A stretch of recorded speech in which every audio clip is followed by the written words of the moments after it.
Chodavaram sugar factory crushing తరచూ ఆగిపోవడంతో రైతులు కార్మికులు తీవ్ర ఇబ్బందులు పడుతున్నారని సిపిఎం జిల్లా కార్యదర్శి వర్గ సభ్యులు తెలిపారు.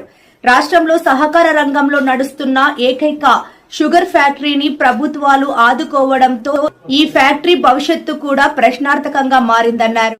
కార్యదర్శిని నా పేరు కోన మోహన్ రావు. ఈరోజు ఎన్నో రికార్డులు సాధించినటువంటి 1962లో ఏర్పడినటువంటి ఈ ఫ్యాక్టరీ ఈరోజు మూసవేతకి రంగం సిద్ధం చేసి రెడీగా ఉంచారు. దీనిలో భాగంగానే ఫ్యాక్టరీ ఆధునీకరణకు కానీ కనీసం క్రషింగ్ పూర్తి స్థాయిలో నడపడానికి కావాల్సినటువంటి ఇంధనం కానీ లేదా ఫ్యాక్టరీ కావాల్సిన నిధులు కానీ ఏవి కూడా ఏ ఒక్కటి సమకూర్చకుండానే ఫ్యాక్టరీ రైతాంగాన్ని మొత్తం కూడా నట్టేట్లో ముంచడానికి సిద్ధమయ్యే ఈ కూటమి ప్రభుత్వం ఈ యొక్క విధానాలను అనుసరిస్తుందని చెప్పేసి స్పష్టంగా అర్థమవుతా ఉంది. ఇక్కడ ఉన్నటువంటి 11 మండలాల రైతులు, ఈ 2 నియోజకవర్గాల్లో ఉన్నటువంటి రైతులు, ఈ 24,000 మంది సభ్య రైతులు ఎటు పోవాలి? చెరుకు పంట నాశనం అయితే మరో ప్రత్యామ్నాయ పంటలైనటువంటి దిక్కుతోచని స్థితిలో పక్కనే ఉన్నటువంటి దేవరాపల్లి దగ్గర కొత్తపేట రైతు చెరుకు పంటని అగ్గిపుల్ల గీసి తగలెట్టుకున్నటువంటి దౌర్భాగ్యమైన పరిస్థితి, తన కన్న పిల్లలను తనే చంపుకునేటటువంటి దౌర్భాగ్యమైన పరిస్థితుల్లో రైతాంగం పడేటటువంటి ఆత్మహత్యలకు సిద్ధపడేటటువంటి పరిస్థితి ఈ రోజు మన ముందు ఎదురవుతా ఉంది. దీనికి ప్రధానమైన కారణం ప్రభుత్వాలు వ్యవసాయ ఆధారిత పరిశ్రమల్ని ఇంకా ఈ దేశంలో ఉంచకూడదు, ఈ రాష్ట్రంలో బతకనివ్వకూడదు, మీ ఎక్కడి నుంచో పెట్టుబడులు తెస్తున్నాం, అందులో బోల్డ్ అంత ఉపాధి దొరుకుతుందని చెప్పేసి నిజంగా స్వయం ఉపాధి మీద కాళ్ళ మీద నిలబడి అభివృద్ధి చెందగలిగేటటువంటి రైతాంగం మొత్తాన్ని, వ్యవసాయం మొత్తాన్ని కూడా సర్వనాశనం చేసే విధానాల్లో భాగంగానే మొత్తం ఈ జిల్లాలో ఉన్నటువంటి తాండవ, ఏటికొప్పాక, తొప్పాలన్నీ మూసివేతకు గురి చేశారు. మరొక అతిపెద్ద ఫ్యాక్టరీ, ముఖ్యమైన ఫ్యాక్టరీని కూడా ఈరోజు మూసివేత చేయడం కోసమే పూర్తి స్థాయిలో దీన్ని నిర్లక్ష్యంగా వదిలేశారు. కలెక్టర్ కానీ, యాజమాన్యం కానీ, ప్రజాప్రతినిధులైన ఎంపీ కానీ, ఎమ్మెల్యే కానీ, ఇక్కడ ఉన్నటువంటి అయ్యన స్పీకర్ కానీ, అలాగే ఈ నిన్న వరకు బడ్జెట్ సమావేశాలు జరుగుతున్నాయి. ఆ బడ్జెట్ సమావేశాల్లో కూడా కనీసం ఇంత పెద్ద ఎత్తున ఇటువంటి సమస్య కోసం మాట్లాడకపోవడం అంటే పాలకులు ఉద్దేశపూర్వకంగానే ఈ ఫ్యాక్టరీని మూసివేతకు రంగం సిద్ధం చేశారనేది స్పష్టంగా అర్థమవుతా ఉంది. దీన్ని రైతు కూలీ సంఘంగా, గోవాడ షుగర్ ఫ్యాక్టరీ పరిరక్షణ కమిటీగా రైతులంతా రోడ్డెక్కి తిరగబడితేనే తప్ప దీనికి మరో గత్యంతరం లేదు. పాలకులు ఈ నాశనం చేసే విధానాలను వ్యతిరేకించడమే దీనికి పరిష్కారం తప్ప మరో మార్గం లేదు. ఆ వైపుగా రైతాంగం పోరాటాలు చేయడమే, ఈ ఫ్యాక్టరీని కాపాడుకోవడానికి ముందుకు రావడమే దీనికి సరైన పరిష్కార మార్గం అని చెప్పేసి మేము పిలుపునిస్తా ఉన్నాం. స్టార్ట్ చేసేలా ఆంధ్రప్రదేశ్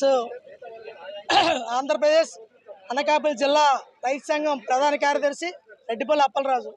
ఈరోజు చోడవరం షుగర్ ఫ్యాక్టరీ దీనమైన పరిస్థితిలో ఏర్పడతా ఉంది. ఇప్పుడు ఏదైతే ఊదు తుఫాన్లో మరి 100 కోట్ల రూపాయలు ఆ రోజు పాలకవర్గం మరి పూర్తిగా తినేసిన సందర్భంలో ఆ రోజు వెంకటరెడ్డి కమిషన్ కూడా మరి వేయడం జరిగింది. ఆ రోజు పాలకవర్గం, యాజమాన్యం కలిసి రైతులు పూర్తిగా దోపిడీ చేసేసి మరి ఈరోజు పూర్తిగా షుగర్ ఫ్యాక్టరీ నష్టాల బాటలో పెట్టే పరిస్థితి ఏర్పడింది. ఈరోజు మనం చూస్తూ ఉన్నాం. మరి ఫ్యాక్టరీ ఏదైతే గతంలో 5 లక్షల చెరుకు క్రషింగ్ ఆడిన మరి షుగర్ ఫ్యాక్టరీ ఈరోజు 1,00,000 టన్నులు క్రషింగ్ ఆడడానికి మనం ఉన్నదంటే ఎంత దీన పరిస్థితిలో ఉందని కూడా మనం అర్థం చేసుకోవాల్సిన పరిస్థితి ఉంది. మరి ఈరోజు కనీసం స్థానిక శాసనసభ్యుడు కనీసం పట్టించుకునే పరిస్థితి లేదు. మరి ఎన్నో సందర్భాల్లో మరి శాసనసభ్యుడు మరి ఈ ఫ్యాక్టరీకి పర్సన్ ఇన్ఛార్జ్ కలెక్టర్ గారు ఉన్నారు. మరి వాళ్ళు వచ్చి దీన్ని పరిచయం చేసి ఫ్యాక్టరీని నడిపించవలసిన బాధ్యత ఉంటే కానీ ఈ రోజుకి వచ్చి పర్సన్ ఇన్ఛార్జ్ కలెక్టర్ గారు కూడా ఈరోజు ఫ్యాక్టరీకి వచ్చి పరిశీలన చేసే పరిస్థితి లేదు. ఈరోజు 45 రోజులు గడుస్తూ ఉన్నా సుమారు 70 సార్లు ఫ్యాక్టరీ ఆగిపోయే పరిస్థితి ఏర్పడింది. ఎందువల్ల ఏర్పడింది అంటే ఇక్కడ యాజమాన్యం కానీ, ఇక్కడ ఉన్న శాసనసభ్యుడు కానీ, పర్సన్ ఇన్ఛార్జ్ కానీ పట్టించుకునే పరిస్థితి లేకుండా పోయింది. మేము ఒకటే చెప్తున్నాం, రైతు సంఘంగా ఏదైతే మరి రైతులకి బకాయి పడిన 8 కోట్ల రూపాయలు, కార్మికులు బకాయి పడిన 5 కోట్ల రూపాయలు వెంటనే చెల్లించాలి. మరి ఇది ఫ్యాక్టరీని మళ్ళా తయారు చేయడానికి 35 కోట్ల రూపాయలు ఇవ్వాల్సిన అవసరం ప్రభుత్వం మీద ఉందని చెప్పేసి మేము డిమాండ్ చేస్తా ఉన్నాం. లేని పక్షంలోనే రైతు సంఘాల ఆధ్వర్యంలో పెద్ద ఎత్తున ఆందోళన చేయవలసిన అవసరం ఏర్పడుతుంది. ఈ దిశలో శాసనసభ్యుడు నిజంగా సిగ్గుండే ప్రజలకి ఆ రోజు న్యాయం చేస్తానని చెప్పేసి షుగర్ ఫ్యాక్టరీని మళ్ళా మరి క్రషింగ్ చేస్తానని చెప్పేసి మొదలుపెట్టిన స్థానిక శాసనసభ్యుడు ఈరోజు ఫ్యాక్టరీని పట్టించుకోవట్లేదంటే ఈరోజు దీని వెనకాతల ఏటి అంతర్యం? ఫ్యాక్టరీని ప్రైవేట్ వ్యక్తులకి అమ్మేయాలని చెప్పేసి ఒక ఆలోచనతోనే శాసనసభ్యుడు ఉన్నారని చెప్పేసి క్లియర్ కట్గా అర్థమవుతా ఉంది. మరి ఏదైతే మేము ఒకటే డిమాండ్ చేస్తా ఉన్నాం, ఫ్యాక్టరీని వెంటనే మరి తయారు చేయాలి. మరి ఏదైతే రాష్ట్ర ప్రభుత్వం దగ్గర ఉన్న ముఖ్యమంత్రి గారితో మాట్లాడి 35 కోట్ల రూపాయలు తీసుకొచ్చి మళ్ళీ ఆధునీకరణ చేయాలని చెప్పేసి రైతు సంఘాలుగా డిమాండ్ చేస్తా ఉన్నాం. రోజు శారదా నదిలోకి వదిలేటువంటి జరుగుతూ ఉంది. శారదా నదిలోకి చెరుకు రసం వదిలేయడం అంటే రైతు యొక్క రక్తాన్ని వదిలేటువంటి మేము భావిస్తా ఉన్నాం. అందుకని రైతు రక్తాన్ని ఈ రోజు శారదా నదిలోకి వదిలేస్తారని చెప్పేసి మేము ప్రశ్నిస్తా ఉన్నాం. ప్రభుత్వం ఈ రోజు రైతుల పట్ల, రైతాంగ సమస్యల పట్ల ఈ రోజు పట్టించుకునేటువంటి పరిస్థితి లేదు. ఈ రాష్ట్రంలోనే అనేక అవార్డులు తీసుకున్నటువంటి గొప్ప షుగర్ ఫ్యాక్టరీ. ఈ షుగర్ ఫ్యాక్టరీని కావాలనే పాలక వర్గాలు, ప్రభుత్వం అధికారులు పూర్తిగా నిర్లక్ష్యం చేయడం ఈ రోజు జరిగింది.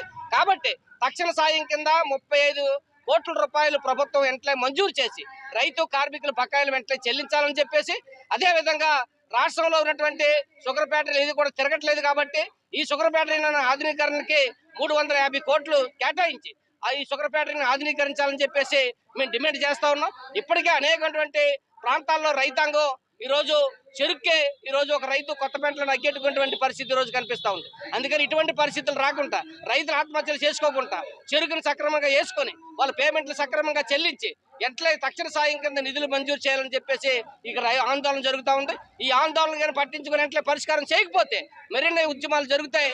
ఈ ఉద్యమాలు ప్రభుత్వం సవి చూడవలసి వస్తుందని చెప్పేసి మేము హెచ్చరిస్తా ఉన్నాం.